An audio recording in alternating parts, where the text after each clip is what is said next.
Assalamualaikum warahmatullahi wabarakatuh. Perkenalkan nama saya Natasha dengan NIM 2200238. Di sini saya akan mempresentasikan tugas akhir mata kuliah manajemen mutu terpadu. Itu saya dari sesi 74. Di sini saya menjelaskan tentang meringkas buku, yaitu buku manajemen mutu terpadu pendidikan, dengan penulis itu Prof. Dr. Syafarudin MPD dan Dr. Makmur Syukri MPD. Dengan dosen pengampu itu Ibu Dr. Sulasri MPD. Baiklah, materi pertama yaitu bab pertama yang akan saya jelaskan tentang bab 1 itulah konsepsi manajemen, manajemen mutu dan manajemen mutu pendidikan. Bagian pertama buku ini menjelaskan tentang manajemen yang konsep mutu dalam pendidikan, yaitu manajemen mutu pendidikan adalah proses yang harus dikelola secara sistematis untuk memenuhi tuntutan masyarakat. Total Quality Management menjadi pendekatan yang digunakan untuk meningkatkan daya saing organisasi pendidikan, mulai perbaikan berkelanjutan yang meliputi input, proses, output, dan pelayanan. Manajemen merupakan suatu ilmu dan seni untuk mengolah sumber daya melalui sebuah kegiatan yang dikerjakan sekelompok orang atau individu agar nantinya dapat mencapai tujuan yang diinginkan, organisasi ataupun instansi itu sendiri. Dan mutu adalah derajat atau tingkat karakteristik yang melekat pada produk yang mencukupi persyaratan atau keinginan. Selanjutnya itu pada bab 2 tentang quality service dalam pendidikan.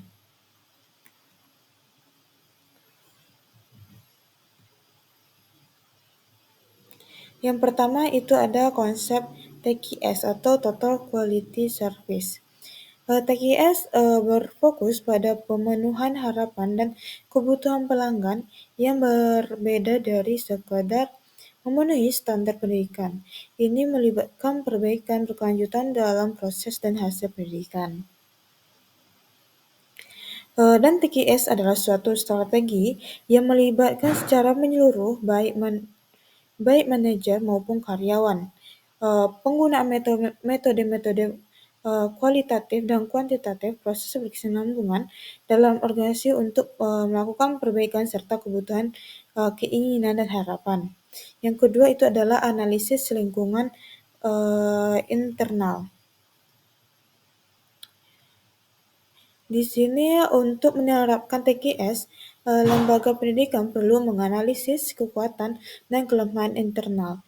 Ini termasuk evaluasi terhadap kurikulum, pengajar, dan fasilitas yang ada.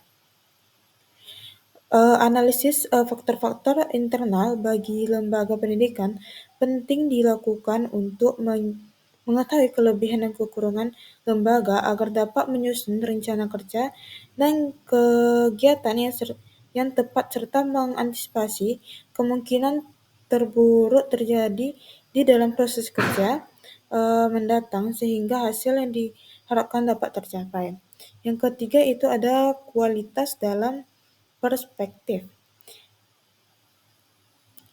Kualitas pendidikan harus dinilai tidak hanya dari akademis, tetapi juga dari pengalaman siswa dalam proses belajar, interaksi dan mengajar, dan dukungan yang mereka terima.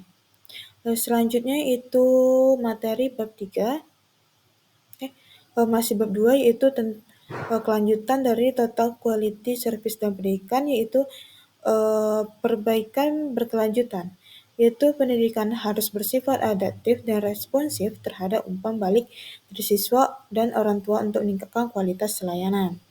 Yang kelima itu ada semua pihak dalam lembaga pendidikan mulai dari manajemen hingga pengajar harus memiliki komitmen terhadap kualitas untuk menciptakan lingkungan belajar yang mendukung. Selanjutnya itu baru bab 3 tentang analisis kualitas internal dan eksternal pendidikan.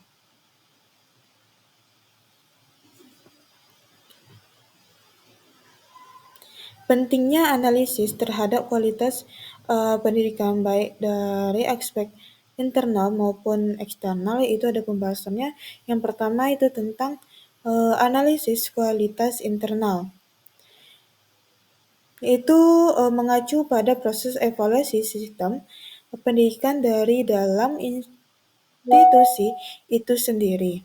Ini mencakup pengukuran efektif pengajaran kurikulum serta keterlibatan siswa dan tenaga pengajar. Faktor-faktor seperti metode pembelajaran, alat evaluasi, dan umpan balik dari siswa juga menjadi perhatian utama. Selanjutnya itu yang B, analisis kualitas eksternal. Melibatkan penilaian dari luar institusi pendidikan seperti akreditasi, survei kepuasan masyarakat, dan benchmarking dengan institusi lain. Ini penting untuk memastikan bahwa pendidikan yang diberikan relevan dengan kebutuhan pasar dan standar yang ditetapkan oleh lembaga akreditasi. Selanjutnya itu adalah ada C, perbaikan berkelanjutan. Itu kedua jenis analisis ini bertujuan untuk menciptakan budaya perbaikan berkelanjutan dalam pendidikan. Institusi harus beradaptasi dengan perubahan dan tantangan yang dihadapi serta perubahan untuk meningkatkan mutu secara sistematis. Yang terakhir itu ada standar kualitas. Ditekankan bahwa institusi pendidikan harus memiliki standar yang jelas untuk mengukur kualitas yang mencakup kinerja akademik, fasilitas, dan layanan yang diberikan. Selanjutnya itu bab 4, itu tentang jati diri lembaga, citra, dan jaminan kualitas.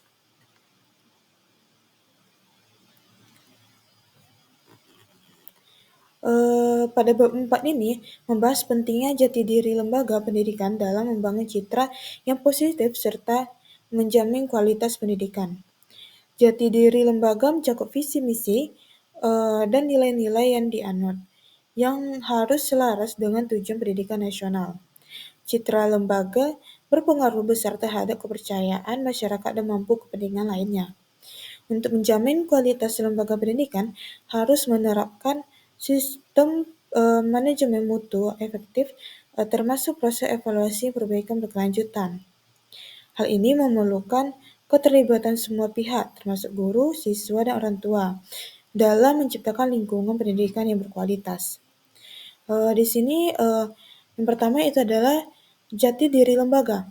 Jati diri atau yang lazim juga disebut dengan identitas merupakan ciri khas yang memadai seseorang, sekelompok orang, atau suatu lembaga. Jati diri menunjukkan eksistensi sesuatu orang atau lembaga dalam berkaitan dengan kelompok, artinya tanpa jati diri sesuatu akan kehilangan atau lebur dari kelompoknya.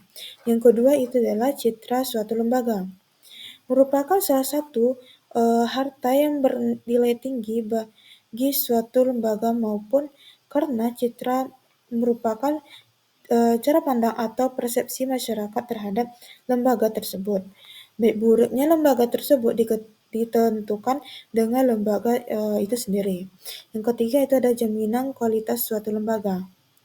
Adalah suatu tindakan terencana dan sistematik yang diimplementasikan dan didemokrasikan guna memberikan kepercayaan yang cukup bahwa produk akan memuaskan kebutuhan untuk kualitas tersebut. Selanjutnya itu kita masuk ke pembahasan bab sendiri, yaitu dari tentang buku ini. Yang pertama itu dari pengantarnya. Buku ini disusun untuk sejumlah penulis dan editor yang pengalaman dalam bidang manajemen pendidikan. Tujuan utama buku ini adalah untuk memberikan panduan tentang penerapan manajemen mutu dalam institusi pendidikan serta pentingnya meningkatkan kualitas pendidikan di Indonesia. Yang kedua itu adalah konsep manajemen.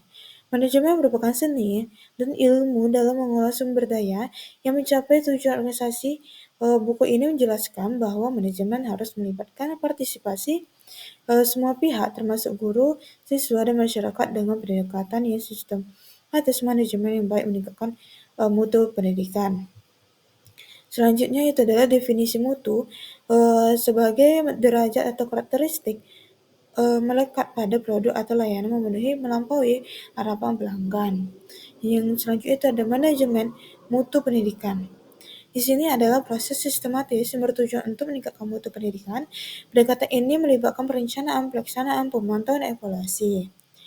Selanjutnya itu adalah analisis SWOT dalam pendidikan. Analisis SWOT digunakan untuk mengidentifikasi kekuatan, kelemahan, peluang, dan ancaman dalam lembaga pendidikan. Selanjutnya itu adalah budaya pendidikan organisasi. Budaya organisasi yang positif dan komunikasi yang efektif di antara semua pemangku kepentingan untuk menciptakan lingkungan pendidikan yang berkualitas. Buku ini menekankan perlunya kolaborasi antar guru, siswa, dan orang tua. Selanjutnya itu adalah standar nasional pendidikan. Buku ini juga menjelaskan tentang standar nasional pendidikan yang mencangkup berbagai aspek seperti standar isi proses, komponen lulusan, dan pengelolaan sekolah. Selanjutnya itu adalah dapat kita simpulkan secara keseluruhan buku ini memberikan panduan komprehensif tentang manajemen mutu terpadu pendidikan. Ditekankan bahwa perbaikan berkelanjutan dan partisipasi semua pihak adalah kunci untuk mencapai mutu pendidikan yang tinggi. Buku ini diharapkan dapat memberikan manfaat bagi praktisi dan mahasiswa di bidang manajemen pendidikan. Baik, sekian yang dapat saya jelaskan tentang tugas akhir meringkas buku manajemen mutu terpadu ini. Mohon maaf jika ada kesalahan kata. Saya akhiri. Assalamualaikum warahmatullahi wabarakatuh.